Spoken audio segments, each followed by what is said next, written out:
She stood under the tree, staring up at my window, and the look on her face told me everything. I was 11 years old when this happened to me. I live in Denmark and my grandma lives in Lithuania, so every summer my mom and I take a trip to visit her and stay in our apartment there. My mom and I live in a different apartment than my grandma does. I was playing with my two friends from Lithuania. We were playing with a ball outside around 10 p.m. when I noticed an old woman walk over to a nearby bench. She sat down and started staring at us. I didn't think much of it, so I didn't tell my friends. Then she stood up and started walking toward us. My friends noticed her and then immediately started running toward the door of their apartment building. They held it open for me and they started screaming for me to come over to them. I didn't know what to do, so I ran in a circle to see if the old woman was following me. What happened next made me run straight to my friends. She started smiling and staring directly into my eyes. I ran over to my friends, and as I did, I looked behind me, and that woman was still following me, with a creepy smile. We ran inside and locked the door, then ran upstairs and looked out the window to see if the woman was still there, but she had disappeared. We waited on the stairs because she might have been waiting behind the door or something, where we couldn't see her from the window. While we waited, my friends told me that they heard a rumor that she killed a kid in the neighborhood. It was about time for me to go home now, so I opened the door and looked outside to see if anyone was there, but there wasn't. I ran to my apartment building and tried unlocking the door, but it didn't work. I started hearing someone walking toward me. I tried again, and this time it worked. I ran up to my apartment door, unlocked it with my key, and got inside and locked the door behind me. My mom was sleeping, and I didn't want to wake her up to tell her what happened because she was really tired that day. I figured I would just tell her in the morning. I made something to eat from the fridge, and while I was eating, I stuck my head out the window. I like looking at the stars at night. I stayed there eating for around 5 minutes, and then I looked down because I was done. But when I looked down, I saw the woman under a tree.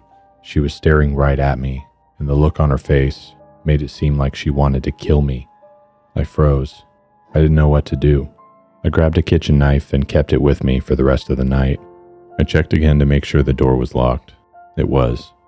I went to bed, leaving my bedroom door open so I could see the front door in case anyone tried to get in. Time passed and I couldn't fall asleep, but then I heard 3 knocks at the door.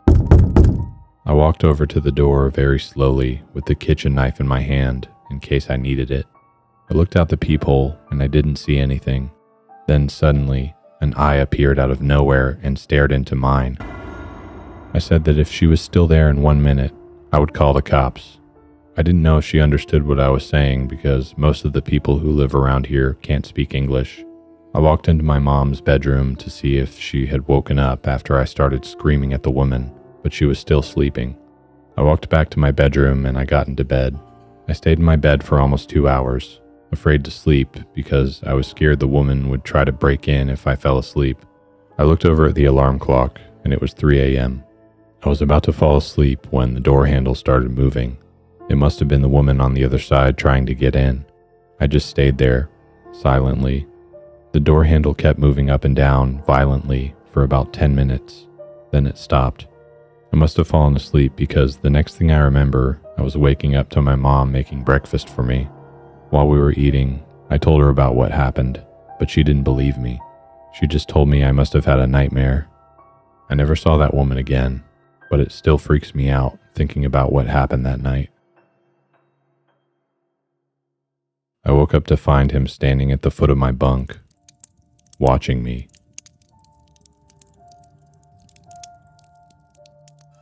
When I was 22, I went backpacking through Europe alone.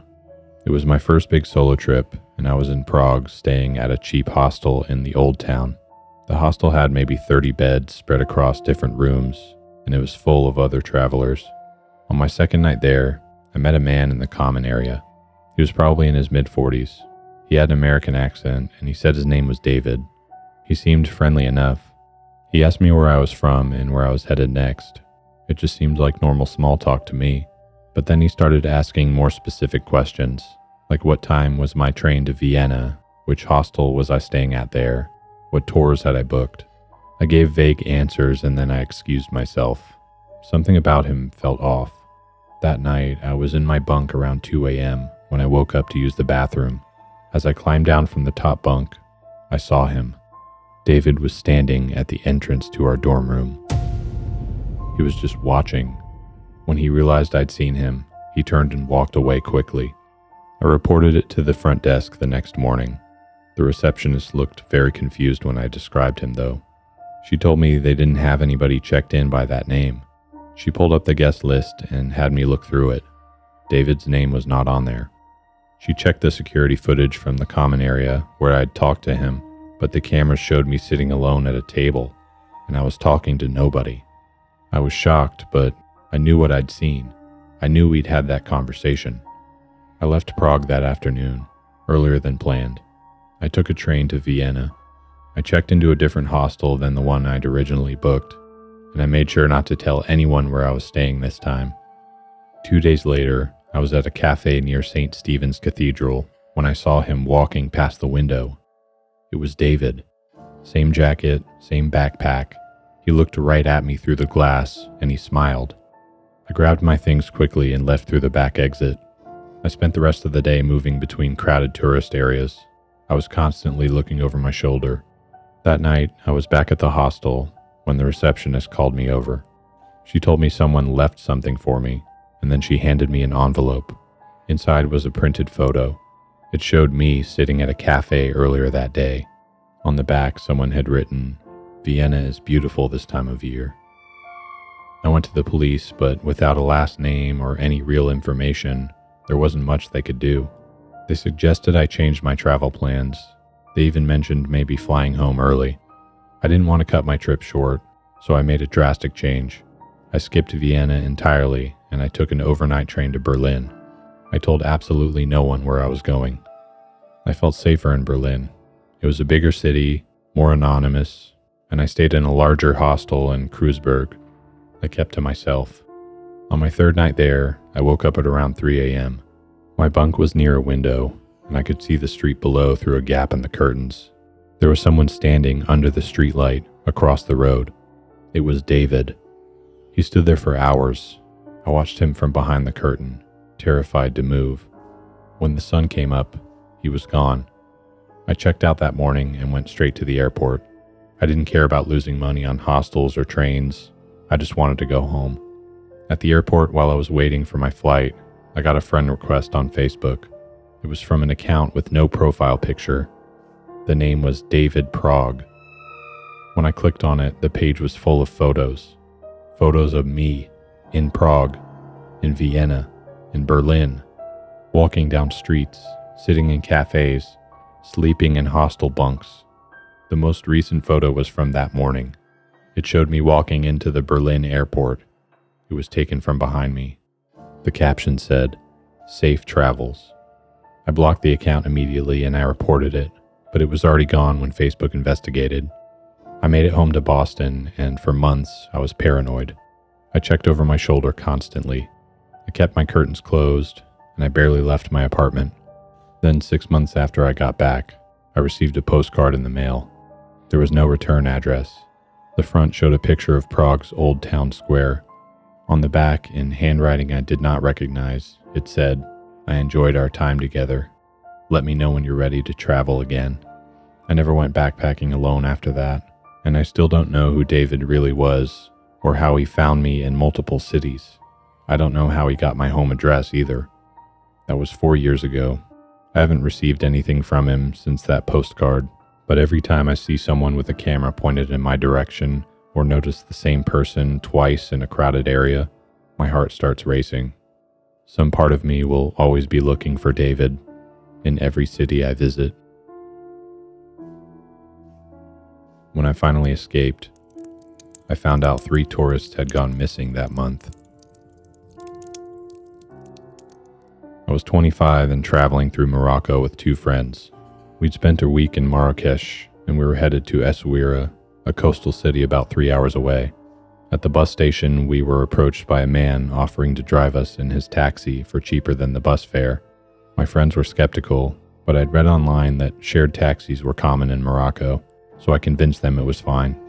The driver's name was Hassan, and he spoke decent English. He seemed professional. He loaded our bags into the trunk, and we got in. I sat in the front, and my friend sat in the back. For the first hour, everything was normal. He played music, pointed out landmarks, and then he asked us about our trip. But then he got a phone call. He answered it in Arabic. He was speaking quickly and quietly. When he hung up, his whole demeanor changed. He told us that we need to make a quick stop at his cousin's house. My friend Sarah immediately said no. She told him we needed to go straight to Essaouira. Hassan smiled as he said, "No problem, it's on the way," but his eyes were cold in the rearview mirror. He turned off the main highway onto a dirt road. Sarah and my friend Mike started panicking. They told him to turn around, and then Hassan locked the doors. "Just a quick stop," he said. My phone had signal, so I pulled it up to check our location on Google Maps. We were heading away from Essaouira. We were going deeper into a rural area with no town markers. I told Hassan to stop the car, and he ignored me. Mike tried his door, but it was still locked. We were going about 60 kilos per hour down this narrow dirt road, and we were kicking up dust behind us. Hassan made another phone call. He was speaking rapidly in Arabic. I caught a few words that I'd learned. Numbers. Money. That's when I realized we were in serious trouble. I told Mike and Sarah quietly to get ready. Hassan was watching the road. He wasn't paying attention to us. When we slowed down to make a turn, I reached over and grabbed the steering wheel, and I yanked it hard to the right. The car swerved off the road and into a ditch. It wasn't a bad crash, but the impact was enough to trigger the automatic door unlocks. We threw our doors open and ran. We left our bags and our passports. We left everything. We just ran into the scrubland. Hassan got out of the car, shouting after us, but he didn't follow. Maybe it was because he saw headlights approaching on the road. Another car was coming. We hid behind some rocks and watched. The other car stopped, and 2 men got out. They talked with Hassan for a few minutes. They looked in our direction, but didn't come after us. Then all 3 of them got into Hassan's car. They pulled it out of the ditch and drove away. We waited until we couldn't hear the engine anymore, and then we started walking back toward the highway. It took us almost 2 hours in the dark. When we finally reached the main road, we flagged down a truck driver, and he took us to the nearest police station. We filed a report and gave them Hassan's license plate number and description. The police didn't seem surprised. They told us that there had been incidents in the area. Tourists were being taken to remote locations, and they were being robbed, sometimes worse. They found Hassan's taxi abandoned 3 days later in a different city. Our bags and our passports were gone, and Hassan was never found. The police helped get us emergency travel documents from the embassy, and then we flew home 2 days later. Before we left, one of the officers pulled me aside. He told me we were lucky. He said 3 tourists had gone missing in Morocco in the past 4 months. 2 of them had last been seen getting into unofficial taxis. They never found any of them. I still travel, but I'm careful now. I don't take unmarked taxis anymore. I don't trust strangers offering deals that seem too good, and I always make sure someone knows exactly where I am, because that day taught me something important. When you're in a foreign country, you're vulnerable in ways you can't imagine, and there are people who know exactly how to exploit that. We were lucky. Not everyone is.